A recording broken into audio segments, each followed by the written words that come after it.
we can inshallah move on to a very powerful set of ayat that are coming now. وَثِيَابَكَ فَطَهِّرْ. Purify your clothes. Literally means, and purify your clothes. And keep on purifying your clothes, actually. Because, again, if the ayah said, وَثِيَابَكَ طَهِّرْ, and there would be no fa, then it would simply be, and make sure especially to purify your clothes. But ثِيَابَكَ فَطَهِّرْ, the ataf, what it does is it cannot be the maf'ul bihi muqaddam of this verb. That verb is being repeated once it's understood. The second time it's mentioned, complicated grammar. The bottom line is keep on repeating, keep on cleansing your clothes. طَهِّرْ ثِيَابَكَ فَطَهِّرْ. Cleanse your clothes, then cleanse them again, then cleanse them again, then cleanse them again. Now, this image, let's understand the image first. The image is that of washing your clothes and wash them over and over again. When does somebody have to wash their clothes over and over again? When they're getting dirty. So Rasulullah is being told, you are going to go out there and something's going to happen that's going to keep on making your clothes dirty. And you're going to have to keep coming back and you're going to have to keep on washing your clothes. And then back out and then. But it's not literally talking about laundry. It's not literally talking about that. Even though some people do believe that it is talking about that. And I think there's a reason Allah mentioned this language. Because yes, some fuqaha went in this direction and said this is the evidence that we should have clean clothes when we make salah and all this, this other stuff, because it's takbir and then salah. But that's not the subject of the ayat. You could say secondarily maybe that's one of the fawaid of the ayat, but that's not the main point. The point that's being made here is actually quite powerful. The point that's being made here is, just like if you go outside during a sandstorm or during bad weather like rain or it's a mudslide, right?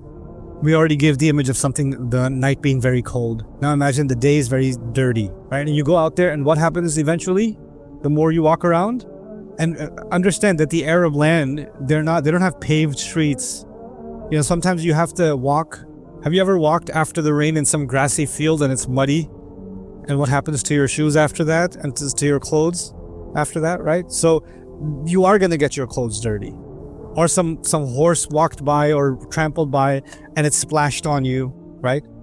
So the elements are going to keep making you dirty. So Allah is telling the Prophet ﷺ, this work of da'wah that you're going to do, you're going to experience so much ugliness from it.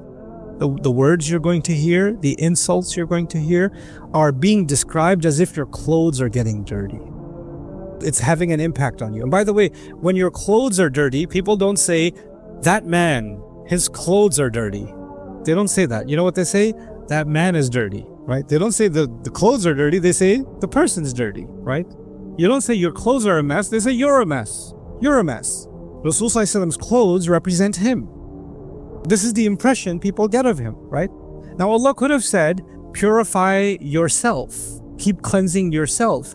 Allah didn't mention his self. He mentioned his clothes. So the first lesson to take here is Rasulullah is definitely being impacted by the negativity. Even though he has the highest iman possible of any human being, doesn't matter how high your iman is, there is no way you will not be impacted by the negativity. It will be there. And it will have an effect. It will stain you. It won't stain you on the deep level. It's not an injury, but it will stain your clothes, which is still bad, right? And if you go out there the next day, before people even hear you, what will they see first? They'll see the stain on your clothes. And that's this image. Understand the picture that's being said and being painted, then we'll understand the lesson. If I go out the next day without washing my clothes and I go out in dirty clothes again, nobody will even talk to me the next day because they say, who's this dirty man? And if I keep on not cleaning my clothes will keep getting what? Dirtier and dirtier until people will just stay away. Now, what does that mean in terms of da'wah? If somebody was mean to me once, twice, 3 times, it started having an effect on me. I start thinking, man, even though it was one person, one case, I start thinking, these people, man, all these people. And you know people that got scammed or cheated in a business? When you get scammed or cheated in a business, anytime somebody offers you a business deal, what's in your head? This guy, these people, I know these people. I know what these people are like. You're carrying the stains from a previous experience, You're carrying the stains from yesterday and you're bringing that baggage the next day. You understand? And so now your akhlaq, the way you talk to people, the way you're dealing with people is being impacted by your past scars, by your past stains. Rasul ﷺ is being told, da'wah cannot work this way. You have to start clean every time. You cannot use previous experience to judge tomorrow's experience. You cannot even judge yesterday's Umar bin al-Khattab to today's Umar bin al-Khattab. You don't know that Umar was going through something yesterday and he's going through something different today and he's more amicable. This has even happened in my own life. I've met people, I met them the first time, they were extremely rude. And I met them the second time, they were extremely nice. And I couldn't understand it. So I asked them, you were a really messed up person. What? And they said, I was? What are you talking about? Well, the other day you said this. I didn't know. Oh my God, I'm so sorry. No. I had just lost my job. This has happened. I didn't even know I was being mean to you. They don't even know. So, but you know what? If I carried that baggage from before, I wouldn't even want to have a conversation with them the second time. You understand? So, وَثِيَابَكَ فَطَهِّرْ is also about me not holding past grudges and starting over again. And it shouldn't show on me. Some people, you don't like them because of the past. Even the way you look at them, they know they don't like you. You don't like them. They walk in the room like, oh, my daughters are very good at doing that. And when somebody walks in, one of their friends, they don't like them. Like the roll of the eyes is so hard, right? The imagery is that of not holding grudges, not letting this weigh on you, not letting, people say I'm traumatized or I have scars or I have baggage. Don't carry that baggage. Let it clean off. How do you get it to clean off? The way you get it to clean off has already been answered in the previous surah. The heart gets cleansed. The heart gets healed by standing in front of Allah at night. This is what thiyabaka fatahir. Then there's another side of thiyabaka fatahir. You have to, Allah could have said, وَثَوْبَكَ fatahir. Purify your garment. Singular, garment. Allah said, purify your garments, plural. Profound statement. Purify your garments, plural. If I'm wearing a t-shirt and a baseball hat, sports clothes, sneakers, etc., I'm going into a certain setting. I get invited to meet the president. What am I going to wear? My favorite hoodie? No. I'll put a suit on. I'm going to dress formally. You're about to graduate, right? You're not going to wear your pajamas you go to sleep in at night. There's different settings, you put different clothes on, yes or no? At the workplace, you're required to wear certain kinds of clothes, right? At a wedding, you're going to wear certain kinds of clothes. Different settings, different clothes. But it's not just the clothes that change. Your behavior also changes. When you're in a work meeting, you're a different kind of person. When you're playing with your kids, you're a different kind of person. When you're talking to your friends, you're a different kind of person. When you're talking to your friends when your wife is not there, you're a very different kind of person. For some of you, when you're talking to your dad, you're a different kind of person. When you're talking to your mom, you're a different kind of person. When you're talking to your brother, different. When you're talking to your brother-in-law, different. Isn't it? But does that mean that you are a hypocrite and you change your colors and you have multiple personality disorder? No, that's not what that means. That means you understand that a child needs to be spoken to differently, and you should be speaking to your boss differently, and you should be speaking to your best friend differently, and you shouldn't be talking to your mother the way you talk to your best friend. Yo, stupid, what you doing tonight? You could talk to your friend that way. And he said, nothing, ugly, what you doing? You could do that with each other, but you can't talk like that to your mom. In other words, you put different clothes on in different situations, isn't it? That doesn't mean you're a different person, but each situation requires you to be a little bit different. Rasul ﷺ is being told da'wah is not one thing. Da'wah requires many clothes. Da'wah requires many clothes. And you have to be aware who you're talking to, which clothes are required in which situation. And when somebody is a mu'anid, somebody's arguing and angry and arrogant and disrespectful, you have to have certain heavier clothes on, right? You have to have more defensive clothes on or protective clothes on. But now that you're used to putting those clothes on, and now the next time you're talking to somebody who's not angry or defensive, but you start being angry or defensive because you're like, this is my favorite outfit, yo. So this is how I talk to everybody. You can't do that. I remember one time back in the days in college, there's one brother who really loved debating with atheists, right? And there were some hardcore atheists in college, and he's just going back and forth. And I remember debates where the atheists were crying because of it. He was intense. But then one time he's just talking. Some guy comes in, you know, some one of the brothers brought his non-Muslim friend into the musalla area to pray. He's a nice guy, you know, he was a Christian, but he wanted to learn more about Islam. So he came in, and you know, atheist annihilator was there, and was there. You believe in God? Was yeah. Prove it. And he switched on his Terminator, right? You don't need to do that with this. This guy doesn't need that outfit. You don't need to put the exoskeleton on for this one, right? You could be your regular self. And then there's some young brothers. They get involved in the da'wah and they learn about the al-amr bil ma'ruf wa nahi 'anil munkar and al-haqq and al-batil. And then they go home and their dad is sitting there. Al-amr bil ma'ruf, dad. Al-nahi 'anil munkar, dad. You idiot. You have to put your son clothes on, not your da'wah bro clothes on. Different clothes, different situations. You understand? Now, the question that arises, why can't Rasul just be himself as he is? Because you know, who is he talking to? He's talking to his best friend. He's talking to his wife. He's talking to his uncle. He's talking to his nephew. He's talking to his cousins. He's talking to his elders, isn't he? And these relationships already existed. But now, for each one of them, he can't just talk to them as a nephew and a friend. He has to talk to them as Rasulullah sallallahu alaihi wasallam, right? This is different now. Ibrahim alayhi salam is Azar's son, but he can't put the son clothes on when he talks to him. He puts on the prophet clothes, and he says, Ya abati qad ja'ani min al-ilmi ma lam ya'tik, fattabi'ni ahdika siratan sawiyya. He said, my father, I love you, but knowledge has come to me that didn't come to you.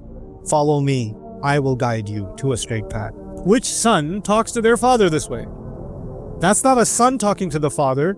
That is a prophet son talking to them. He has the prophet garments on. You understand? So we're learning there's a degree of separation also. There's a degree of separation. He has to speak to people, even though he's changing his garments and speaking different ways to different people. He ﷺ always has to have one undergarment on all the time, and that undergarment is that of being the messenger of Allah sallallahu alaihi wasallam. That never comes off. That's always there. Which is why even his best friend doesn't say my best friend said. He says qala Rasulullah sallallahu alaihi wasallam. His wife doesn't say my husband once told me. She says sami'tu Rasulullah sallallahu alaihi wasallam yaqul. His closest relationships understand that no matter, he has these different relationships, but the first relationship he has with people is the Messenger of Allah sallallahu alaihi wasallam. This is what thiyabaka fatahhir. Another side of that, when you see someone wearing dirty clothes, isn't that their first impression? When you see someone wearing clean clothes, and by the way, not one outfit. There's multiple outfits, right? Thiyab is plural. Thawb would be singular. Multiple outfits, all clean. If you do laundry of all of your outfits, what does that mean? You're ready to put on any one of them depending on the situation. All of them are ready to go, right? It's as if Rasul ﷺ is being prepared for versatile interactions. You don't know which garment is going to be needed at which moment. And he's going to be ready to put any one of them on when the situation calls for it, subhanAllah. So this is a really beautiful expression, and every one of them has to be clean, meaning they have to be their best. When you clean your clothes before you wear them, you know it's important to make a good first impression. Islam isn't just about the internal message, it's also about the external impression. Rasul ﷺ is supposed to wear his cleanest clothes. Now, the amazing thing is, I told you there's two kinds of standing. There's a standing in Salah, Surah Al-Muzammil. There's a standing for Da'wah, Surah Al-Muddathir. There's a takbir in Salah, Allahu Akbar, and you start the Salah. And there's Rabbaka fakabbir, there's a takbir of Da'wah. Remember that? The same way you have to dress your best clothes when you make Salah. خُذُوا زِينَتَكُمْ عِنْدَ كُلِّ مَسْجِدٍ, Allah says. Wear your best clothes, wear beautiful clothes when you are going to come to the masjid or pray. Right? So you have to bring good clothes to Allah. And now we're learning you have to also bring good clothes to what? To Da'wah. You see what Allah is doing? Allah keeps comparing Salah to Da'wah, Salah, Da'wah, Salah, Da'wah. Why? Because they're both acts of ibadah, and in both of them you have to be extremely cautious of Allah. And just the same way you treat the act of prayer as something being done exclusively for Allah, the same way you're going to treat Da'wah as something being done exclusively for Allah, and it should be done with ihsan. Therefore, you should dress your best when you're doing Da'wah. وَثِيَابَكَ فَطَهِّرْ means maintain your composure. فلان طاهر الثياب يعني نقي الذيل والأردان إذا وصف بالنقاء من المعايب ومدانس الأخلاق. When they say someone has clean clothes, it means they maintain their composure and high morals. They don't use name calling. They don't use bad words. They don't talk down to people. They, like the basic akhlaq of kindness, of composure, of speaking respectfully. They don't drop their standards. So let the other person look like a fool, but you maintain your composure, right? That's the beauty of this phrase, وَثِيَابَكَ فَطَهِّرْ.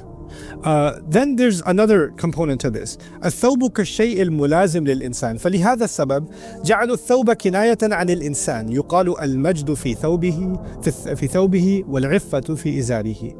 They say in Arabic that dignity lies in the clothes. Maintain your dignity.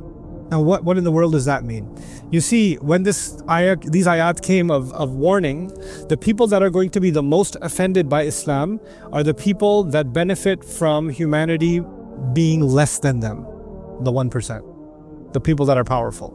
And the people that are powerful are two kinds, politicians and business people. Those are the two, the people of money and the people of government. There's two categories of them, right? Now those two people, when they see somebody doing da'wah, when they see humanity, all they see is someone they can buy. That's all they see. How do I buy this person's services? How do I use this person for? They don't see people. They just see products and services. All of us are just products and services to them, or pieces on a chessboard, right? So what politicians try to do is they try to manipulate the da'i. That's why one of the most valuable assets for politicians is religious institutions. Politicians try to develop relationships with different religious institutions because through religious institutions, they're able to influence the people that are coming to the temple, coming to the church, coming to the mosque, etc. So they want to develop a relationship with the religious. But politics is always a dirty game. It's always dirty. And they're always trying to buy somebody out. You can't engage with politics and remain clean. Not in this world. That doesn't happen. When Rasul ﷺ is being told, وَثِيَابَكَ فَطَهِّرْ, maintain clean clothes, it's as if do not enter the dirty world of political negotiations. Don't deal with these people in that way. Maintain your ground. Hold on to your principles. Sometimes there's offers made. The offer is made, look, just don't talk about our idols for 2 years, and I will encourage people to accept your religion. I will fund your campaign.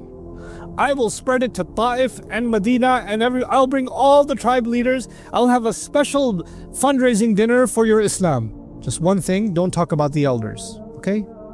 Just don't talk about our elders. We respect our elders. One line, can you give me that much? Because this is too extreme. I don't want your extremist version of the religion. I want the civil version of the religion, the civilized version in which you don't talk about our elders. Give me that and watch what I do for you. This grant is ready for you. This check is ready for you. This government approval is ready for you. All there. Look at the size of our check. We got this funding for you. All of this is what? Getting your clothes dirty. وَثِيَابَكَ فَطَهِرْ. And were these offers made to Rasulullah ﷺ? Absolutely. These offers were made to the Messenger of Allah ﷺ. But stay clean of this stuff. Do not get influenced by any of these people or any of their offers. وَالثَّانِي أَنَّ الْغَالِبَ أَنَّ مَنْ طَهُرَ بَاطِنُهُ فَإِنَّهُ يَطْهُرُ ظَاهِرُهُ. It's as if Allah is saying, keep your clothes clean because it represents the inside. People will see eventually that if you maintain that same composure and that same stance and you don't budge, you don't back down, then people will see through it and they'll recognize that this person is not hiding some dirty hidden agenda. The fact that they keep themselves clean under all this pressure must mean they're clean on the inside. Eventually, because nobody can see inside the heart, right? Nobody can see inside the heart. But when you can maintain your principles in the harshest conditions, that will become a testimony for people that you're clean on the inside, that you didn't sell out. And that's again, وَثِيَابَكَ فَطَهِّرْ.